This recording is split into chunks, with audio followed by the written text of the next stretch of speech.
Salut à toi, bienvenue pour cette nouvelle vidéo dans laquelle on va parler de plein de choses.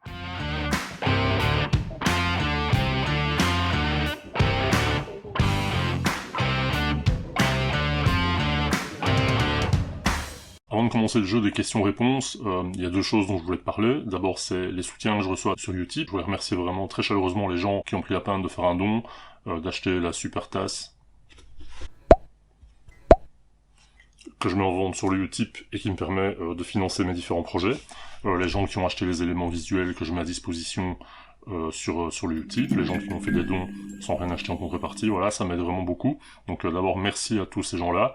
Enfin, merci à tout le monde, merci à ceux qui me soutiennent en général, donc ça c'était la première chose. Deuxième chose, je voudrais également remercier tous les gens qui ont pris la peine de répondre aux questions et aux commentaires et aux sondages que je place dans la section communauté de la chaîne, et notamment les gens qui ont répondu à mon dernier sondage par rapport aux éventuels tutos que je devrais ou voudrais refaire dans un avenir plus ou moins proche. Et par rapport à ça, il y a plein de gens qui m'ont posé des questions auxquelles je vais pas pouvoir répondre simplement parce que j'ai pas la possibilité de le faire. Exemple, il y a plein de gens qui m'ont demandé si j'allais faire des comparatifs entre le montage sur iMovie version iPhone ou version Mac. Par exemple, ça c'est typiquement du contenu que je pourrais pas faire parce que j'ai pas d'iPhone. Donc voilà, donc par contre, si vous voulez me fournir un iPhone pour que je puisse faire des vidéos et vous montrer comment ça fonctionne, je pourrais très bien le faire, mais là pour l'instant c'est pas possible. Deuxième chose, merci aussi de participer aux différents sondages et de répondre aux questions que je vous pose ou que d'autres créateurs posent via les sections communauté. C'est hyper important, ça nous permet aussi de comprendre ce que vous attendez, ça nous permet d'échanger avec vous de manière un peu différente que ce qu'on peut faire via les vidéos ou via les sections commentaires des différentes vidéos. Et par rapport aux sections commentaires, j'ai eu une ou deux personnes qui m'ont un peu piqué en me disant que je répondais pas aux questions, etc. Je suis désolé si j'ai zappé certaines questions. Je fais mon maximum pour répondre à un maximum de gens. Il y a beaucoup de gens qui me posent des questions, pas sur les dernières vidéos que je viens de poser, mais aussi sur des vidéos qui sont là depuis pratiquement 3 ans. L'interface de YouTube Studio est pas super intuitive pour aller récupérer des anciens commentaires, surtout si les commentaires se trouvent en réponse de commentaires d'autres personnes. Donc voilà, le plus simple, si vous avez des questions à me poser, et que ça correspond pas, si ça correspond à la vidéo qui est sur laquelle vous mettez votre commentaire, il n'y a pas de problème, voilà. Mais si vous commencez à me poser des questions sur des trucs qui n'ont rien à voir, envoyez-moi plutôt un message via Instagram, c'est plus facile pour moi pour capter les messages, et là aussi j'essaie de répondre, je fais mon maximum pour répondre, j'ai pas le temps de le faire à chaque fois simplement parce que j'ai pas la chance d'être youtubeur à plein temps, j'ai un vrai boulot, j'ai une vie de famille, j'ai des choses à faire, je suis pas tout le temps sur YouTube pour voir ce qui se passe. Je le fais de bon cœur, mais j'ai pas d'obligation. Les gens qui me demandent de faire du helpdesk parce qu'ils ont un problème avec leur Mac, je suis désolé, je suis pas technicien Mac, je travaille pas chez Apple, je peux pas répondre à tout. Même chose, vous avez un souci avec Adobe Premiere, c'est pas du tout mon truc, donc je peux pas forcément répondre à tout. J'en suis désolé, j'aimerais bien, mais je peux pas. Tout ça pour en arriver aux questions-réponses.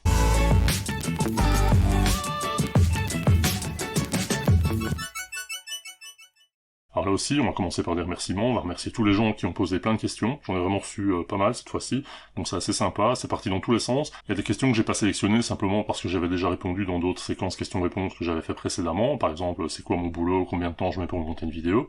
Par contre j'ai reçu plein d'autres questions assez sympas, donc on va y aller.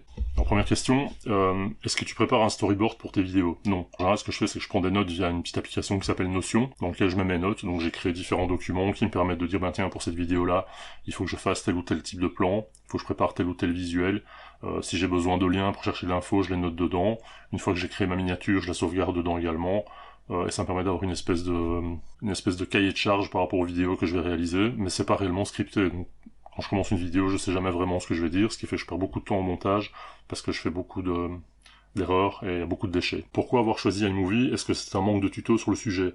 Non, c'est juste que c'était le logiciel de montage que j'ai utilisé et j'utilise encore pour faire mes vidéos, et ça me paraissait pertinent de parler d'un sujet que je connaissais plus ou moins, simplement pour partager avec les gens qui voulaient se lancer sur le montage, qui n'avaient pas forcément des logiciels comme Adobe Premiere, Final Cut et autres, leur montrer ce qui était possible de faire avec iMovie qui était d'office présent sur un Mac et qui coûte rien, le logiciel, malheureusement pas le Mac.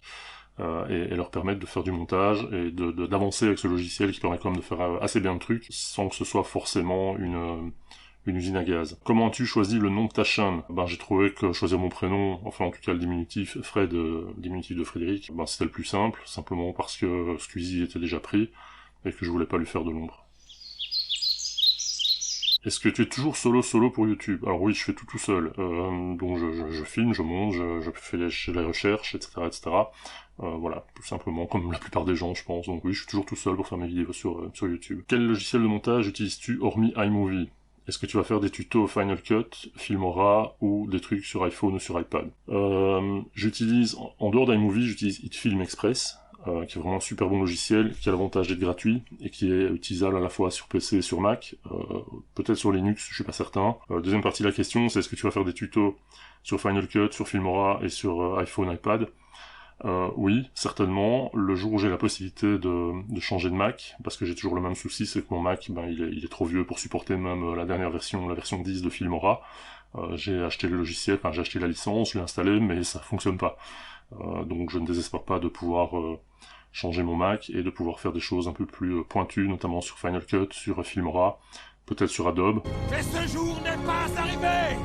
Est-ce que tu as été surpris par tant de retours positifs? Oui, franchement oui, je m'attendais pas à ce que ça fonctionne aussi bien. Je sais que le confinement a amené énormément de gens à s'intéresser à la vidéo, des enseignants, des formateurs qui ont dû revoir leur manière de présenter leur sujet, et donc beaucoup de gens se sont tournés vers iMovie parce que, comme je le disais tout à l'heure, c'est un logiciel qui est gratuit et qui est installé par défaut sur tous les appareils de la gamme Apple.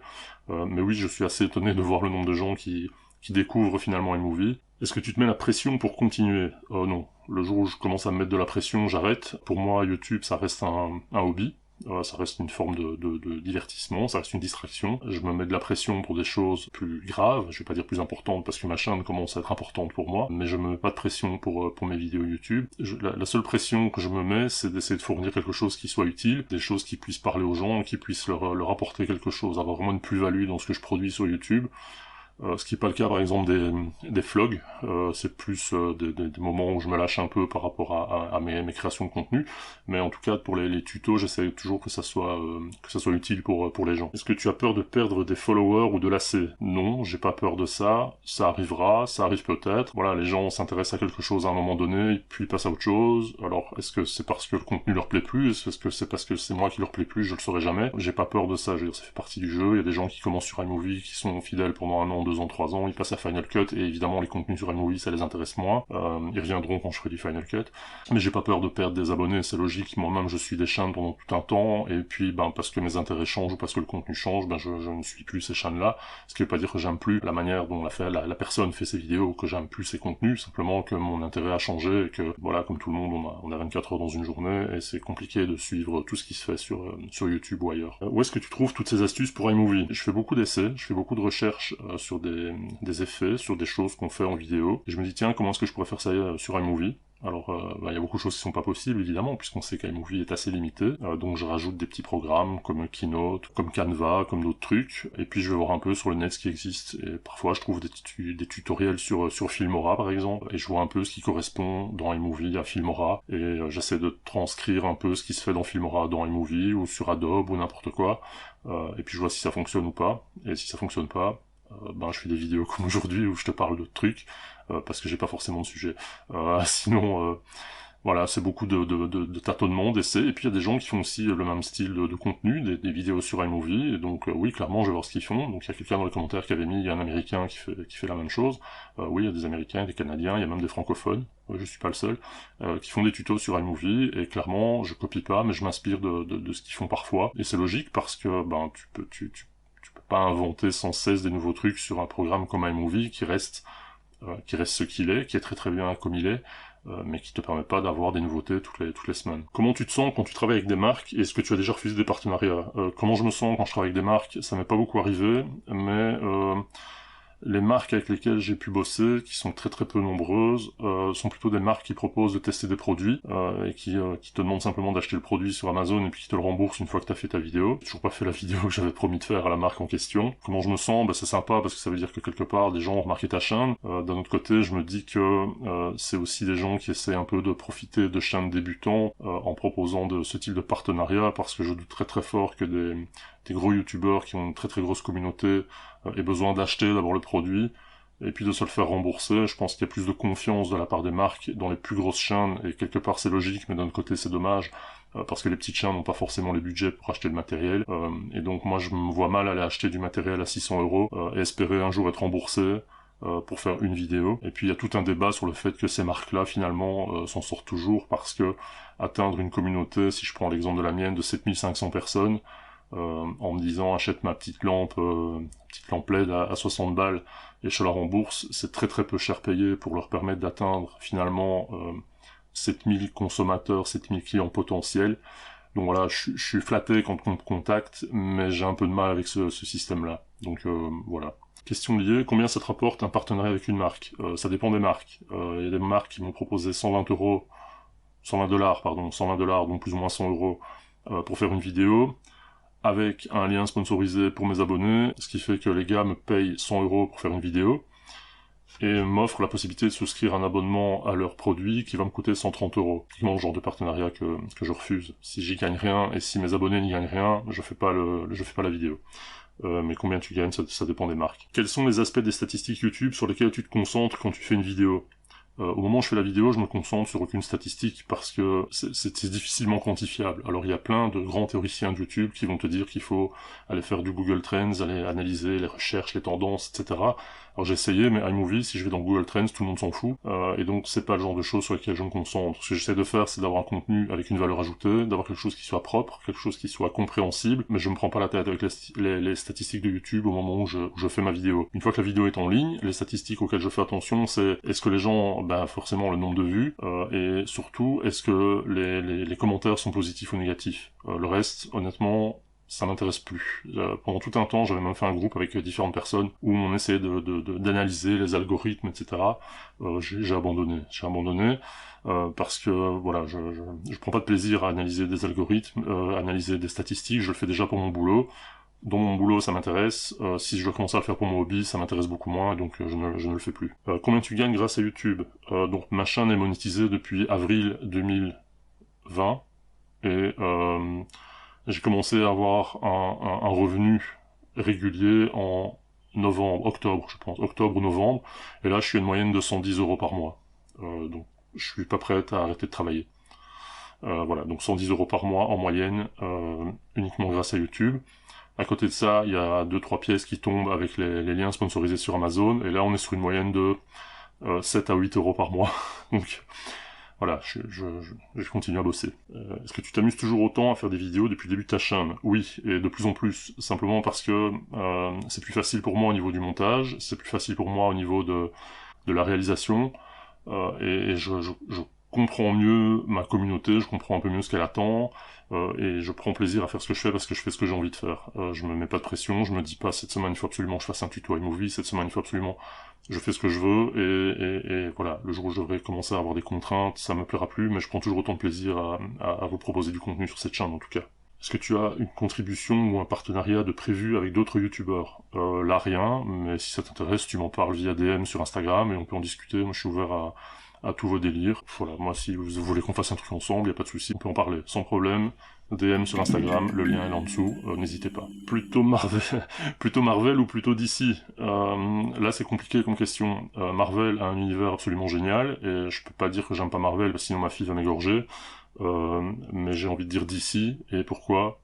Parce que Gal Gadot. Ton avis sur Star Wars? Alors Star Wars, grand débat. Moi je fais partie de la génération de gens qui pensent que la seule vraie trilogie c'était les épisodes 4, 5 et 6, donc Guerre des Étoiles, L'Empire contre-attaque, Le Retour du Jedi, et Rogue One, qui pour moi est vraiment le meilleur film qui a suivi cette première trilogie. De mon point de vue, à part Solo, rien n'aurait dû exister. Donc c'est-à-dire que Jar Jar Binks et sa bande poubelle, et Kylo Ren, qui est probablement le personnage le plus dégueulasse de toute la série, je sais pas comment on dit quand on a 9 épisodes, la nonalogie, je sais pas.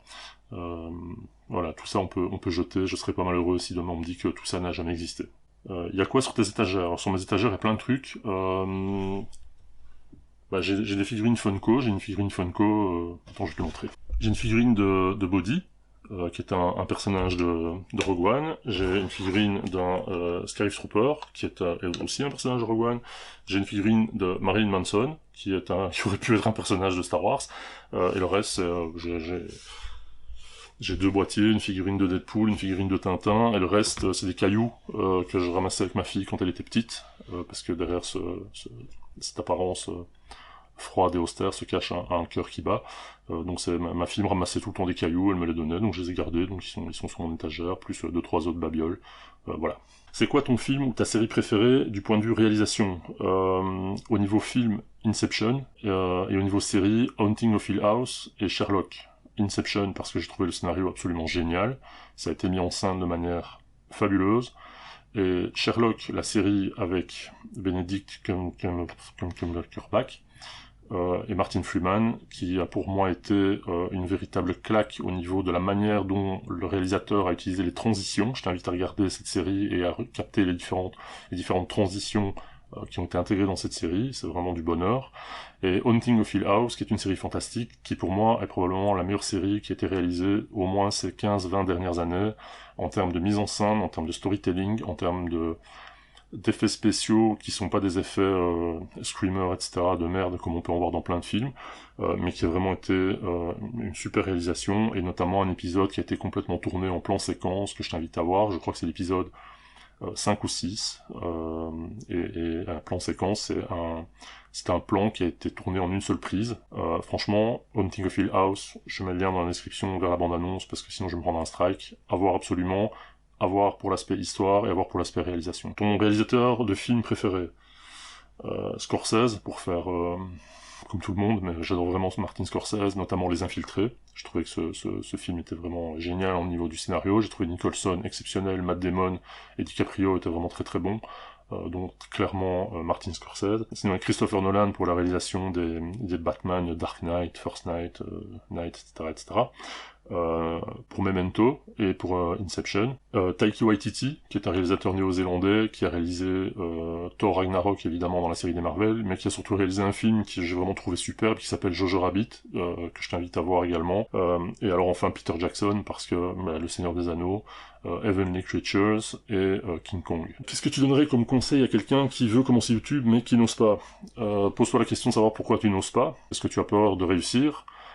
Et si ta réponse est non, t'as pas de raison d'avoir peur de ne pas réussir. Simplement parce que si tu n'essayes pas, tu sauras jamais si tu vas réussir ou si tu vas rater, et donc tu feras rien. Donc lance-toi, vois ce que ça donne, demande l'avis des gens en qui tu as confiance, pose la question à des gens qui seront objectivement critiques par rapport à ce que tu as proposé, vois si ça te plaît surtout, parce qu'il faut pas faire une vidéo ou faire une chaîne YouTube si c'est une contrainte, ou si c'est pour faire comme tout le monde, ou si c'est parce que tu veux devenir riche et célèbre. Même si c'est tout ce que je te souhaite, mais pose-toi juste cette question-là. De quoi t'as peur quand tu te lances sur YouTube? Et si c'est la peur de l'échec, demande-toi si t'as peur de réussir. J'ai envie de chialer. C'est beau ça. Donc quel serait ton rêve en tant que youtubeur? Je sais pas, parce que je me considère pas vraiment comme un youtubeur, je me considère plus comme un gars qui propose du contenu pour aider les gens à créer du contenu, mais je me vois pas comme un youtubeur, et donc si j'avais un rêve en tant que réalisateur de contenu YouTube, ce serait de permettre à des gens de vraiment trouver leur voie dans ce domaine-là et de les aider, de les accompagner dans leur démarche qui, elle, leur permettra peut-être d'atteindre leur rêve en tant que youtubeur. Mais moi, personnellement, j'ai pas d'attente en tant que youtubeur. Voilà, donc fin de cette session questions-réponses. Vous avez, voilà, j'en ai reçu encore pas mal d'autres, mais qui regroupaient plus ou moins le même type de contenu. Merci beaucoup d'avoir participé, merci d'avoir envoyé vos questions.